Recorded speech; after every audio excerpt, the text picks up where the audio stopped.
નમસ્કાર ખેડૂત ભાઈઓ, જય કિસાન, જય ભારત। ખેડૂત ભાઈઓ, આપણા માટે સમાચારો ખેતીવાડી માટે ખૂબ બધા હોય છે, પણ આપણા માધ્યમો જે છે એ આપણા વિશેની વાત બહુ ઓછી કરતા હોય છે। એક નવા અગત્યના સમાચાર કે આપણા માઇક્રો ન્યુટ્રિશન મેન્યુફેક્ચર્સ જે છે, સૂક્ષ્મ ખાતરના ઉત્પાદકો, એમની જે રાષ્ટ્રીય નેશનલ યુનિટી છે, રાષ્ટ્રીય સંગઠન છે એમનું, એ સંગઠન એનું ચોથું અધિવેશન આવતા દિવસોમાં મુંબઈમાં મળી રહ્યું છે। એ અધિવેશન જે મળી રહ્યું છે એનો લાભ કે એની જે અસર થવાની છે આપણા સૂક્ષ્મ ખાતરોની વહેંચણી પદ્ધતિ ઉપર, સૂક્ષ્મ ખાતરોના ભાવ પર, સૂક્ષ્મ ખાતરોના સ્વરૂપ પર અને સૂક્ષ્મ ખાતરોનું કોમ્બિનેશન જે હોય છે, એના જે ગ્રેડ હોય છે, એ ગ્રેડની જે સિસ્ટમ હોય છે એના ઉપર જે કંઈ નવી માહિતી આવવાની છે એ માહિતી અને આગળનો રોડમેપ એ આ અધિવેશનમાં નક્કી થવાનું છે। મિત્રો, તો આ અધિવેશન જેટલું ઉત્પાદકો માટે અગત્યનું છે એટલું જ વપરાશકાર તરીકે આપણા ખેડૂતો માટે પણ અગત્યનું છે। એટલે એક સામાન્ય માહિતી આપણે એના ઉપર મેળવીએ અને એના ઉપર આપણે થોડી અમથી ચર્ચા કરીએ। મિત્રો, તો મિત્રો, આગામી તારીખ 2 અને 3 ફેબ્રુઆરી 2 દિવસ મુંબઈમાં સૂક્ષ્મ ખાતર ઉત્પાદકોનું જે એકમ છે, એની જે સંસ્થા છે, એનું જે સંગઠન છે, એની એક બેઠક મળવાની છે। આ બેઠકમાં ભારતીય ઉત્પાદકો જે છે એ તમામ હાજર રહેવાના છે। તદ ઉપરાંત ભારતની અંદર આપણે ત્યાં જે વિદેશી કંપનીઓ કે જેને આપણે મલ્ટીનેશનલ કંપનીઓ કહીએ છીએ, એ મલ્ટીનેશનલ કંપનીઓ પણ જે ભારતમાં ખાતરનો વેપાર કરે છે, અગર તો ખાતરનું ઉત્પાદન અને વેપાર બંને કરે છે ભારતમાં, આ તમામ લોકો એમાં હાજર રહેશે અને આપણા ખેડૂતોની, આપણા ખેતીના વિવિધ પાકોની, આપણી માટી અને જમીન જે છે આપણી અને આપણું જે વાતાવરણ છે એના હિસાબે કેવા કેવા માઇક્રો ન્યુટ્રિશન એટલે કે સૂક્ષ્મ પોષક તત્વો આપણા દેશમાં જુદા જુદા વિસ્તારોમાં, જુદા જુદા પાકમાં અને જુદી જુદી સિઝનમાં જરૂરી હોય છે, એના સંશોધનો ત્યાં રજૂ થશે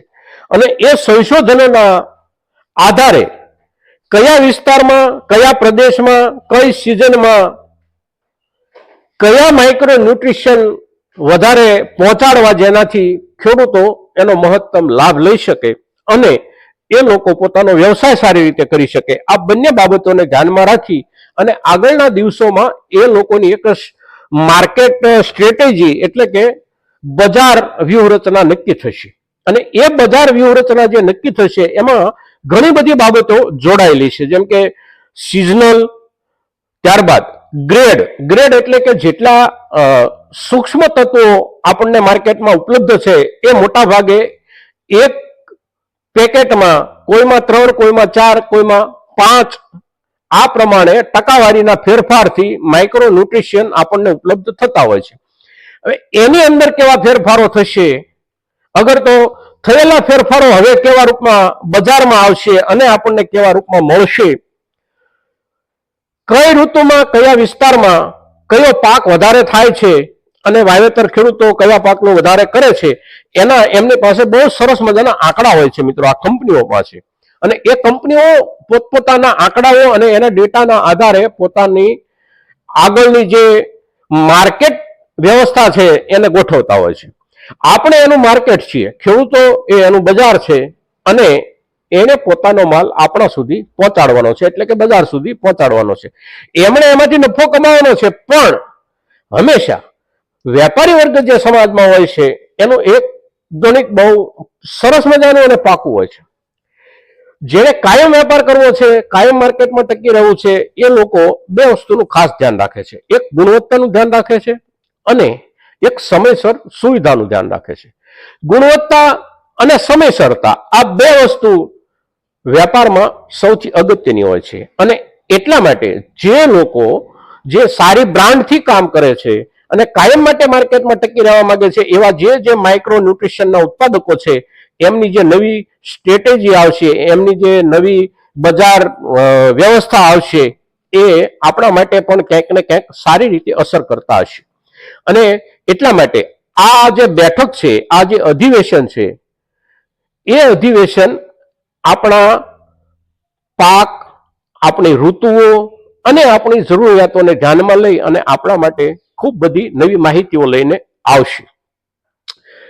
થોડા દિવસ પછી એટલે કે 2-3 ફેબ્રુઆરીએ એમનું અધિવેશન મળવાનું છે.